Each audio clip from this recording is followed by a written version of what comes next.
அந்த விஜில் அமைப்புல யார நீங்க போய் அடையாளப்படுத்துறீங்க? பாரதியார் யாரு?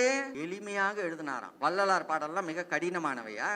நயம் இல்லாததா? திருவருட்பா குறைந்த அடையாளம் புரியதா? என்ன பேச்சு இதெல்லாம்? இன்னும் பெருசா எழுதிட்ட மாதிரி ஒரு மயக்கம். ஓடி விளையாடு பாப்பான்னு சொன்ன அதே பாரதி, சேதாரம் இல்லாத இந்துஸ்தானை தெய்வம் என்று கும்பிடடி பாப்பா. சேதாரம் இல்லாத இந்துஸ்தான் எது? அதுக்கு பின்னாடி வந்தான் RSS காரன் 1925. இந்த பாட்டு அப்பயே எழுதிட்டது. சமஸ்கிருதம் தான் மூலத்தை இலக்கணத்தை அடிப்படையாக கொண்டது. பாரதி எழுதியிருக்கிறார். பொய் சொல்லுங்க, புரட்டு சொல்லுங்க, ஆனா அதிலிருந்து தான் தமிழ் இலக்கணம் எழுதப்பட்டதுன்னு எழுதுறாருன்னா இதை நம்ம ஏத்துக்க முடியுமா? அதை ஏத்துக்கிறாரா சீமான்? அறிவில்லையா? மொழி பற்றியான அறிவில்லையா? மொழி பற்றியான நிலையில அறிவில்லாதனால தான் சீமான்ங்கிற வடமொழி பெயரை வச்சுக்கிட்டு தமிழ் தேசம் பேசுவீங்க. மொத்தம் எழுதின பாடல்கள் 310. அந்த 310 பாடல்கள் 53 பாடல்கள் தேசிய பாடல்கள் என்கிற அடையாளத்தில் எழுதியிருக்கிறார். அந்த தேசிய பாடல்ல என்ன கருப்பொருள்?